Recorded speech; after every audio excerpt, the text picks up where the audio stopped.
There is the kind of story where the listener is aware all the time of an impending doom, a gradual build-up of terror towards a grand climax. Then again, there is the tale that seems gentle enough, a story of normal, happy people, recognizable scenes. And not until the very end, indeed not until the last minute or so, does it become apparent that something is very, very wrong. My play tonight falls into this latter category. We present Take Your Partners by Ronald Blythe, the 45th consecutive production in Beyond Midnight.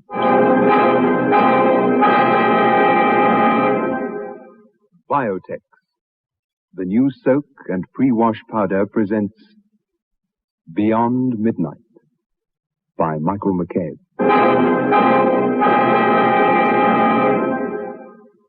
Just soak in Biotex.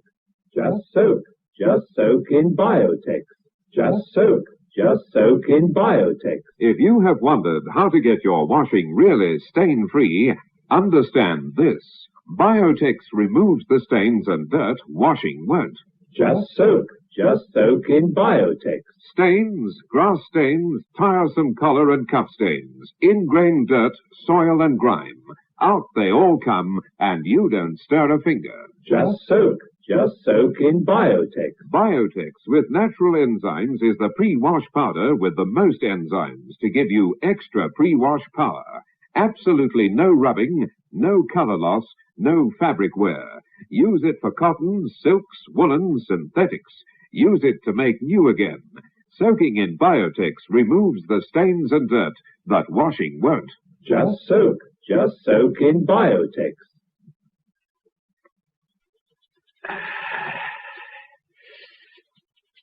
Is that better? There's nothing in all the world like a log fire this time of the year. Nothing. Not coal, mind. Coal's not the same. Logs. Got to be logs. Messy stuff, coal. 20 days to Christmas. Yes. It's funny. Christmases are never quite the same when you've grown up. Never the same excitement. You grow up, and you are allowed into a new, mysterious world. The world of adult people. But you pay for it. And the price you pay is the surrendering of all the privileges of the young. You lose the chance forever of looking into the mirror of childhood. I know what you mean. But there are compensations.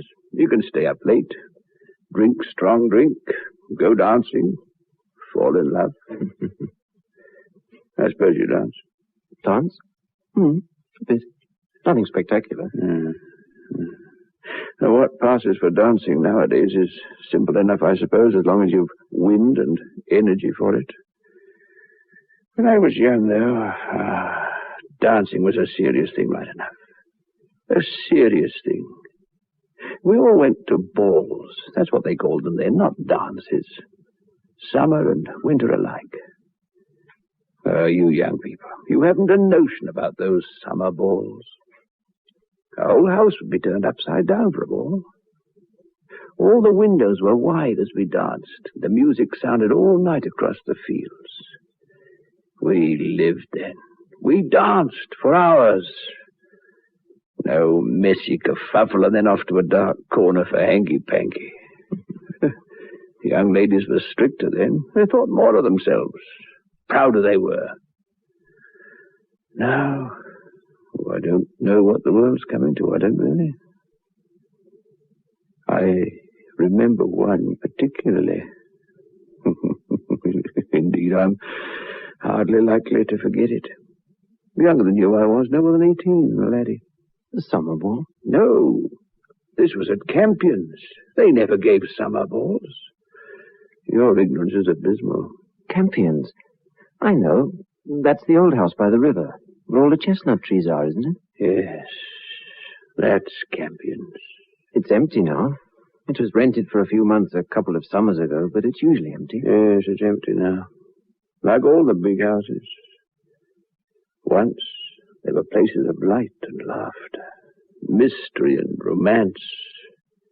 Now, What a garden. Chestnut trees, rustic gods, mossy Pans and Dianas, rose-covered arbors, green and golden ivy covering the walls of the great house.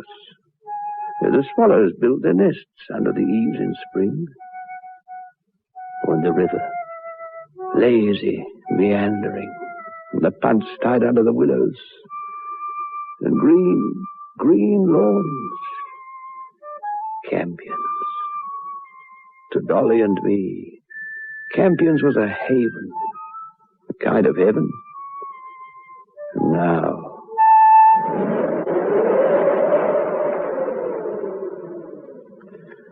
unless someone re-bricks the chimneys, they will fall down. But I suppose no one ever will. And I suppose they will fall down. The gardens are overgrown. The roses have gone wild. The great rooms of Campions are cold now. No more laughter. The Pans and the Dianas are still on their pedestals, but they've lost a hand here, a foot there. The weeds in the lawns. The grass is thick and rough. In flood time, the river came too high and spoilt the beds. Campions is empty now. Still lovely in a sad, forgotten way. Regretful.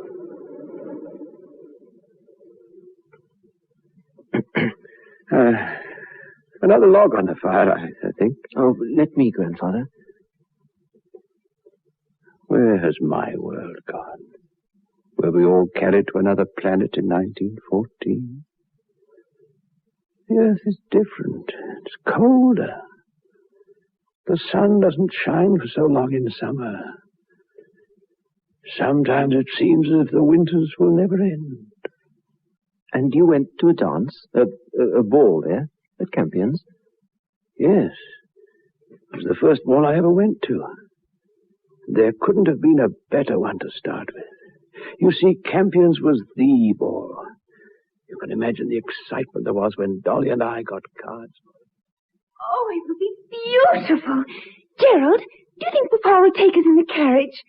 Oh, Gerald, are you not so happy to be going? The guest lists from Campions are always sent to the newspapers. Imagine, everyone will know.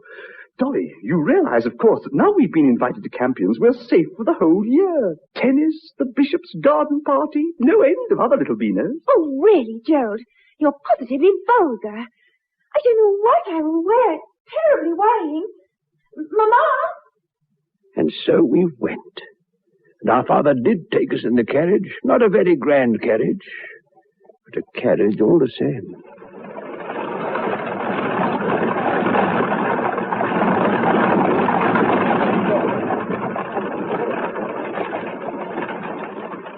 And I remember your Aunt Dolly had a new dress, which she'd started putting on after tea, although we weren't to be there before 9. And did you enjoy yourself? Not at first, and certainly not afterwards. But between whiles was the strangest happiness I have ever known.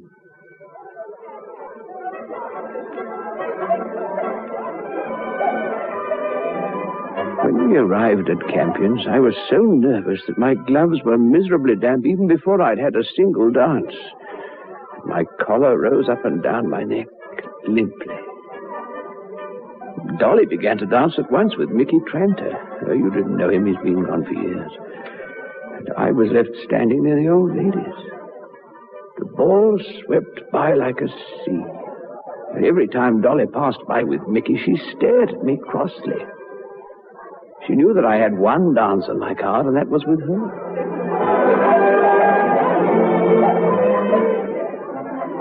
Honestly, Gerald, you're so feckless. I will not be responsible for you. Do something, dance.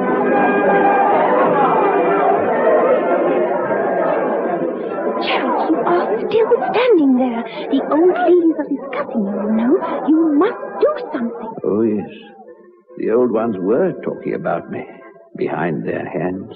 I felt them talking about me. I was so miserable I wished I hadn't come. Worse, I knew that it would only be a matter of minutes before I was sent on endless errands for forgotten shawls and turkey sandwiches. So hardly realizing what I was about, I went off towards the garden room. And that's where it all began. The garden room. The night of the ball at Campion's. The room was empty, except for a girl with her back to me.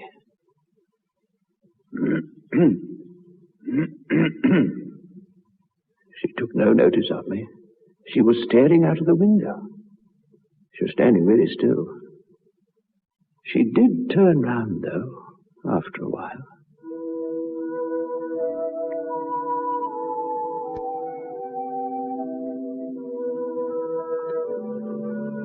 I had never seen anyone like her in the whole of my life before. I've never seen a woman like her since. Her beauty was a kind of everlasting radiance. She would have been revered in any land, in any age, as a goddess. Her hair was black, and it reached down to her waist. Her face was pale, and the enormous eyes just blinked once, signifying that she acknowledged my presence. Oh, she seemed even shyer than I was, for she didn't speak. She was wearing a gown that stretched in the fashion to the floor.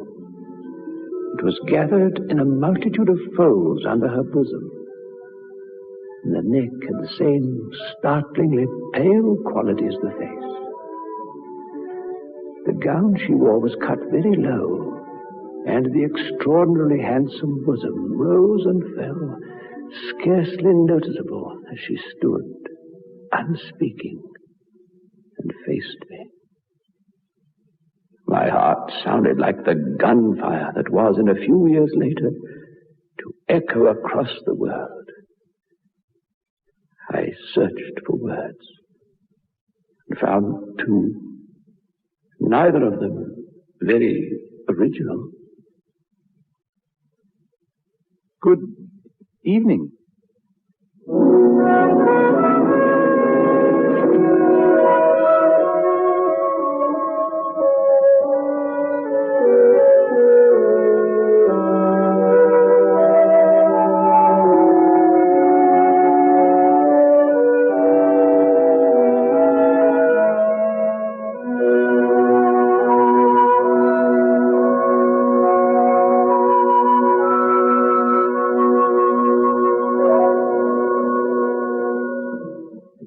I feel like a new man.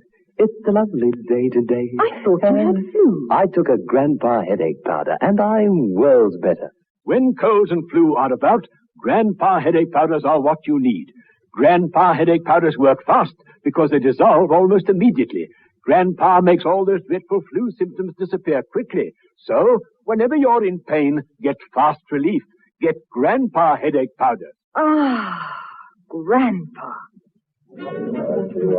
Oh, darling, try to look as though you're enjoying yourself. The party is great. Yes, it was until I ate. Well, take a Digel. I always keep some in my bag. But I already took an antacid. Yes, darling, but Digel is much more than an antacid. Digel has double action. There's a layer of antacid plus a layer of simethicone. It's the simethicone that relieves that dreadful bloated feeling. Here, try a Digel. Like they say, when you eat too well, demand Digel.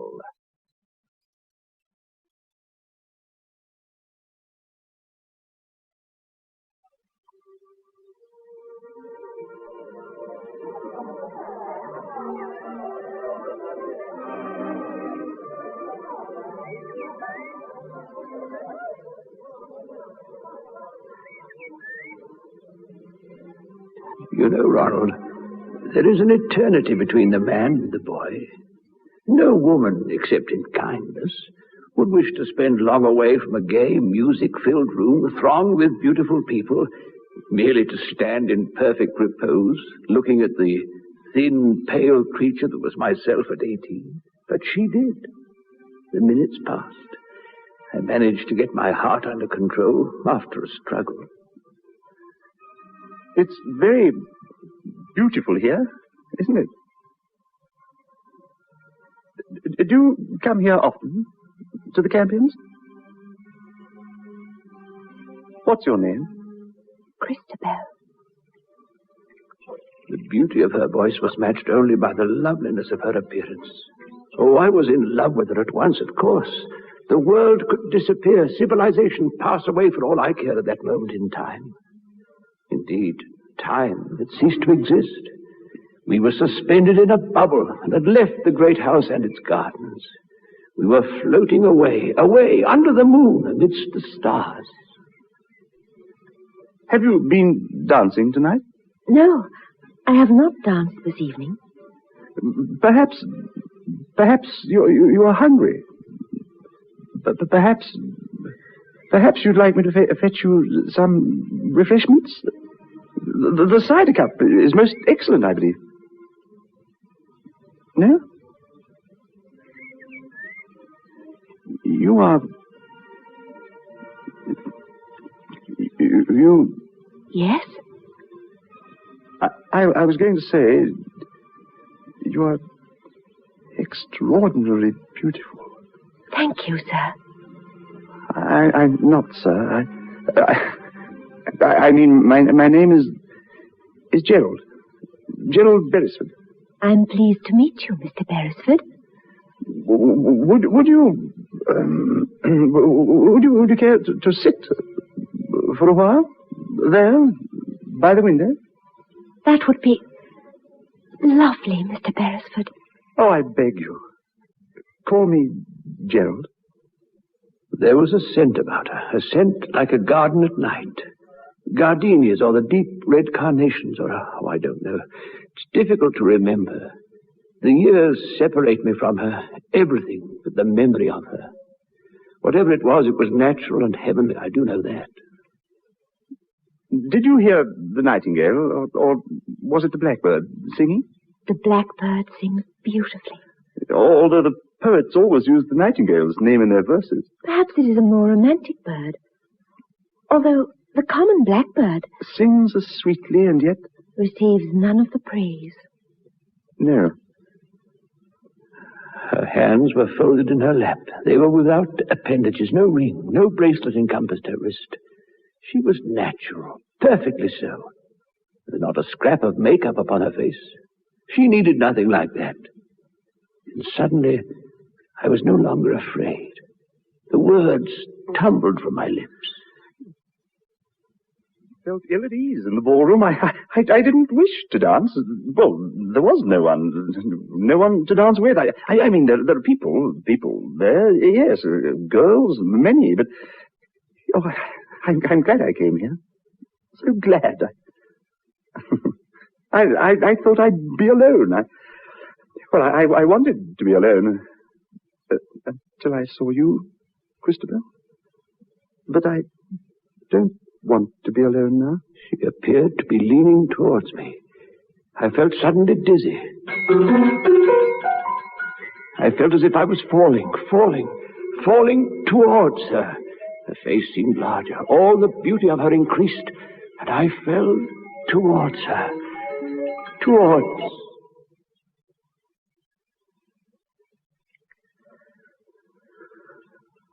Christabel. And my hands found hers, and the gunfire hammered in my heart. My lips found hers once more.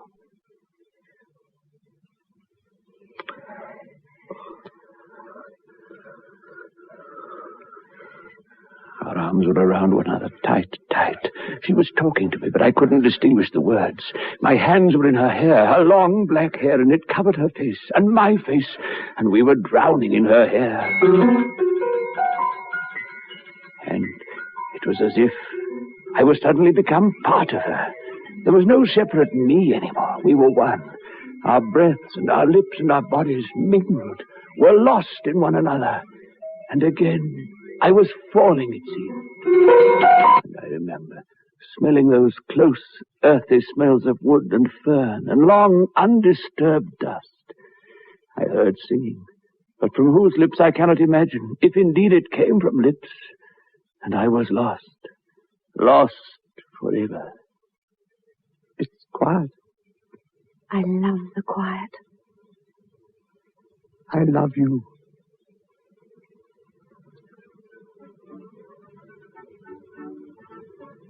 She was so calm, serene. She scarcely seemed to breathe. We were sitting now, bolt upright, in the middle of the round wooden floor of the garden house, just like two carvings. And then she slowly rose, smiled, and held out her right hand to me.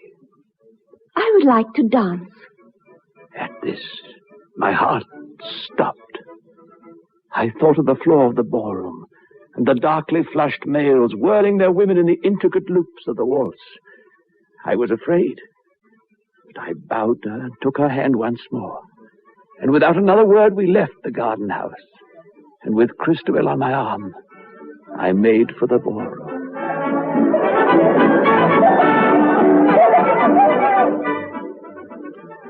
My confidence deserted me when I found myself about to be borne into that melee.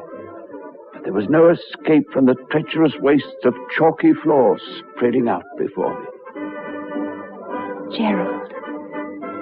And suddenly, we were part of the dancing throng. We were on wings.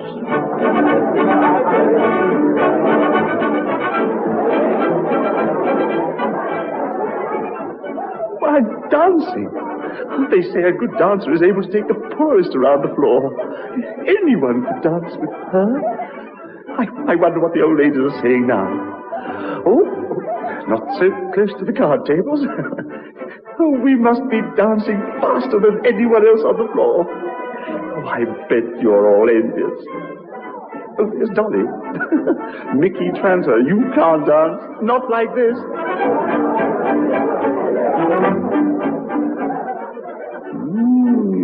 People are looking at us. I wonder... Oops. Oh, sorry, Christabel. That turn wasn't quite so good, was it? Never mind. We danced on and on. And then I was aware that things had begun to change. The band still played, but the couples on the floor became fewer and fewer. It might have been from my glorious exertions that I felt a heaviness, a languor, and would have led my partner to the side. But as though suspecting my thoughts, she became as wonderfully animated as in that very first moment. And instead of retiring, we danced more gaily than ever.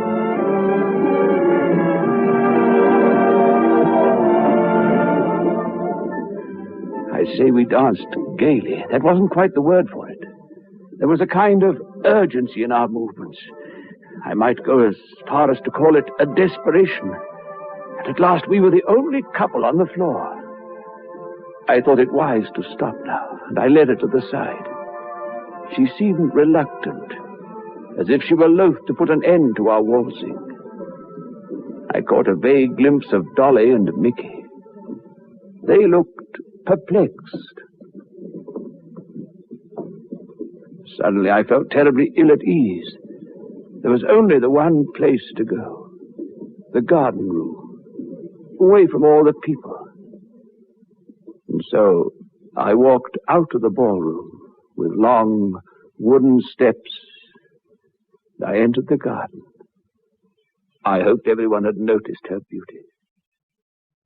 I entered the garden room again and felt again the wonder that I had known there but a short while before. I realized, too, that my life would never be quite the same again. We stood near the window, she staring out into the night, and much as she had been when I first entered in what seemed to me then another year. We had not moved when Dolly found us. So there you are, Gerald. Yes. Hello, Dolly. Look, I'd like to introduce... Do you know what you've done? Pardon? You fool! You spoiler! Shh, Dolly, please. Look, I must ask you... Come on. We're going home. You have ruined everything. I tried again by an elaborate mime to indicate my late companion, who stood partly obscured by the curtains. But even in the midst of such anxieties, Dolly's temper wasn't a thing to be easily forgotten, I can tell you, I felt some even stronger emotion. Dolly's wrath seemed less terrible. You see, without looking round, I knew we were alone. You're drunk. Drunk? I didn't have a sip, not even the cider cup. Look, tell me what I've done. Don't just stand there like a volcano. I'll tell you. And what's more, I'll tell Papa. You danced nearly a whole waltz by yourself in front of the county. And if you weren't drunk, then you're mad.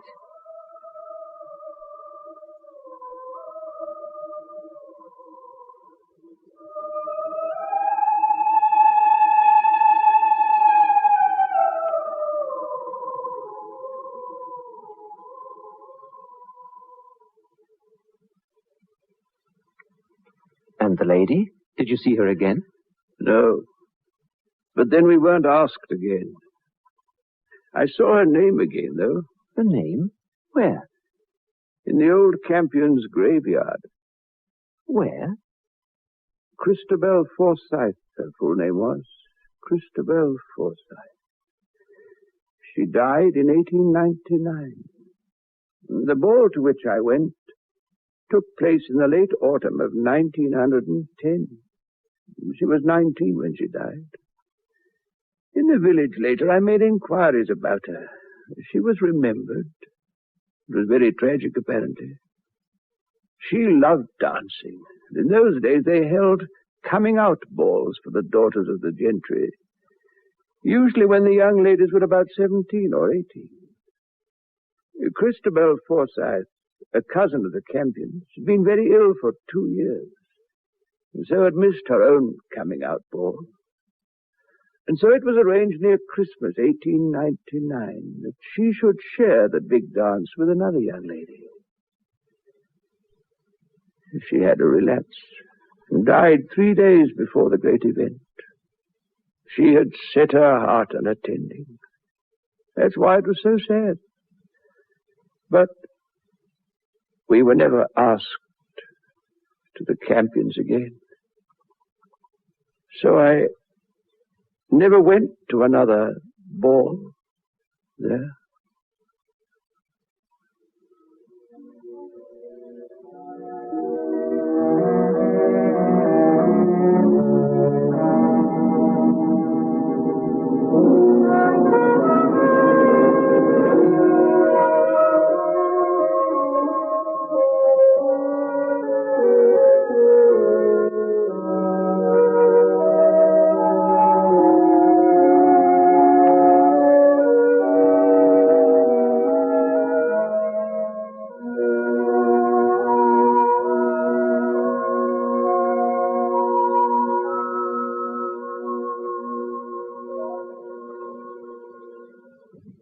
Just soak in Biotex. Just soak in Biotex. Just soak in Biotex. If you have wondered how to get your washing really stain-free, understand this. Biotex removes the stains and dirt washing won't. Just soak in Biotex. Stains, grass stains, tiresome collar and cup stains, ingrained dirt, soil and grime. Out they all come, and you don't stir a finger. Just soak in Biotex. Biotex with natural enzymes is the pre-wash powder with the most enzymes to give you extra pre-wash power. Absolutely no rubbing, no color loss, no fabric wear. Use it for cottons, silks, woolens, synthetics. Use it to make new again. Soaking in Biotex removes the stains and dirt that washing won't. Just soak in Biotex. Beyond Midnight is presented every Friday night at 9:30 by Biotex, the new soak and pre-wash powder.